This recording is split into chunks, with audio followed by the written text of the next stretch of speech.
out of the package. Before we even take it out of the package. You're supposed to look at it. Yes, very nice. So let's find a little expiration date on these condoms and make sure that they're safe. February 2016. Yeah. You guys are all February, it's all February 2016? Okay, awesome. So that means we're good to go, right? Mm-hmm. So then we move the condom to the side, right? So that we don't tear it when we're actually tearing the package, right? And then roll our condom out. Like so. What do we do next?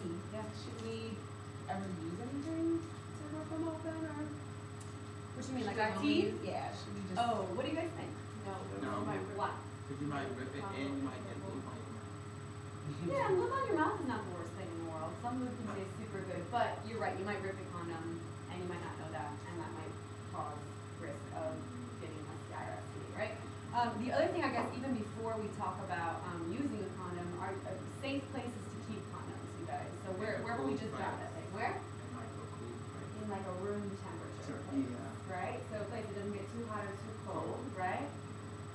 Where are places that we shouldn't keep our condoms? In our wallet. In our wallet, why? Because your wallet is so enclosed, and like if you like for people that like my wallet's in my back pocket, so if I was to sit on my wallet, if I was to sit down, like my wallet, I mean my condom in my wallet would be really hot, and then like all the moving stuff. Hot, and also what's happening in your wallet. Stuff's getting rubbed around. Yeah. Right, especially if you're sitting on it, so friction might cause little tears in your condom. Yeah. Cool. So what do we do next? You guys, we got a condom out. You put it on, but you as our operator. There's a proper way to put it on, right? So the important thing to remember is that we want it to look like a little baby bottle here, right? So we put it on. And if you put the condom on the wrong, you're gonna know right away if you put it on the wrong way, because it's gonna very naturally not want to roll it down, right? If you put it on the wrong way, what do, you guys? So if you're starting to roll it down and it's not wanting to go, and you figure out, oh, I put the condom tip on wrong, what do? Take it off and get another one. Thank you. Why do we not just take the condom off, flip it over, and then roll it down? You might have ripped it. What else might have happened? That's totally true. What else? Especially if you're like, why isn't this working, right? And because one of the simple fact is when you roll it, when you put on a condom, it's not supposed to be no air. So like, if you're trying to put it back on and it's like stretched out like this, then it's not gonna it's gonna be airy and that can hurt the people. That's true too. So, and it also might cause tearing if there's little bubbles of air, right? But you guys, already at this point, like if I just have the condom on this much, say this is backwards right now. What's happening up here? The condom has contact with the penis, right? Which means what? There's not enough room for the condom to come out, true. But what I'm trying to get at, you guys, is this already you have contact with in any infection that the penis might have, or any pre-cum that comes out. So if I turn this around and flip it over and roll it down, that contact with the infection or pre-cum is on the other side, right? So then if you start having sex with the other side of the condom, all that stuff is on the outside, so you just defeated the purpose of using a condom. Does that make sense, right? You're just flipping the infection and cum over and then putting it inside of whatever, yeah? Inside of the anus or vagina. Make sense? Cool. So we don't want to ever flip a condom over and just use it on the other side. Yeah? Throw it out the other one. Cool?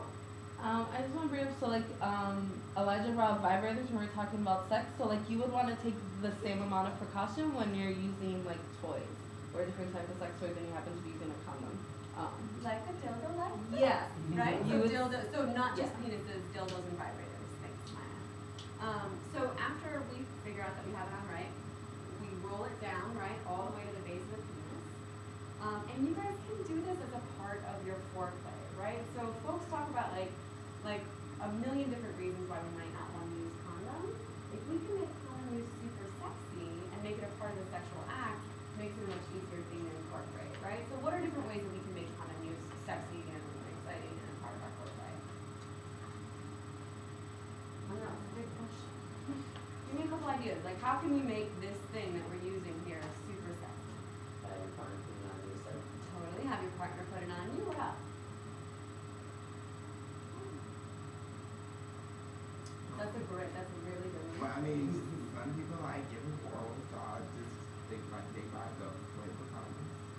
So flavored condoms for oral sex, totally, or glow in the dark, any kind of novelty condoms for for oral sex, right? But you mentioned oral sex. So I'm just gonna say, like, putting a condom on with your mouth can be a really sexy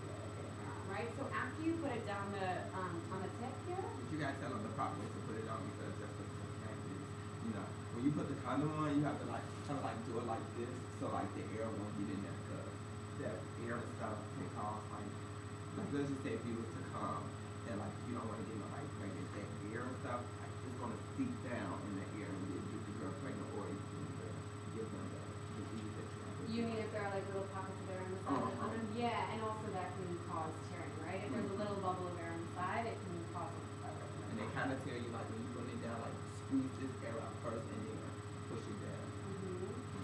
Totally. Mm-hmm. So we talked about oral sex as a way of using your mouth to roll the condom down to the base of the penis or toy, right? Or having your partner do it, or just literally like using the first part of a hand job while you're putting a condom on. Okay, so that this does not have to be something that is separate from the sexual act. Does that make sense? So it's not like, oh, okay, we're gonna do this condom thing first, and then we can get to the fun stuff. It's like make condom use a part of the fun stuff. So it's super exciting for all involved. Yeah. After everyone has consensual, amazing, pleasurable sex and both parties come, what do we do? Take it off, right? How do you take it off? Pull it from the bottom Pull it from the bottom, and roll it up. roll it up, right? And then what do we do after? I forget after that part. I forget. Some folks like to tie a little knot around it and throw it out. Some folks just like to throw it out, right? So whatever, however you want to dispose of it is totally fine. Okay? Help me. What is step one for a female condom?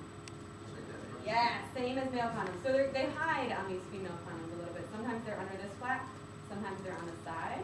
Oh, I just found it on the side. So this is 10, expires in 10/2013. You guys, we are totally okay with this condom. So pull it out. A female condom looks like this. Right? So it looks just like a little bit, it looks really similar to a male condom, a little bigger, and has these nice rings inside. These are not made of latex. These are made of polyurethane. So those of us who are allergic to latex or who just don't like it for whatever reason, polyurethane can be a really awesome alternative for that. So this is what a female condom looks like.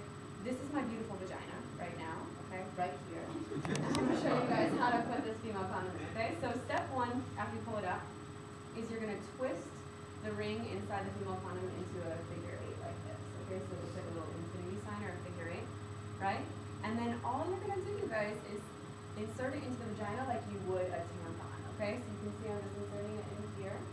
I'm pushing the ring all the way in, and what's going to happen is the ring, after you get it through the vaginal opening, will pop open like that, okay? This ring sits up against your cervix, so it opens up inside the vaginal walls and sits against the cervix to basically like hold it inside of you during sex. Does that make sense? So if you take that ring out, which you can do, I'll show you that in just a second, it just makes it a little bit harder to keep all of this material inside of you, inside the vagina. Does that make sense, you guys? So we want to keep this ring in for vaginal sex. For anal sex, we pull the ring out. Okay, so what happens is the ring will open up inside of you, but then we gotta make sure there's still all this extra material outside of you generally. So again, incorporating this into our foreplay, into our sexual acts, what we're gonna do is either us or our partners can then finger ourselves, right, to push the rest of the material in until this sits right on your labia and also right up against your clitoris. Okay? So the reason these female condoms can just be like amazingly just like pleasuring sexual tools is because one, this ring sits inside your vaginal walls and can provide some extra stimulation inside of you during sex, so they can really add some fun stimulation there. And then this sits on your clitoris and can provide stimulation there as well. So it sits literally right up against your clit while sex is happening and can provide stimulation by rubbing. Does that make sense, everybody? So it's those two areas. And then also, just in terms of like extra protection during sex,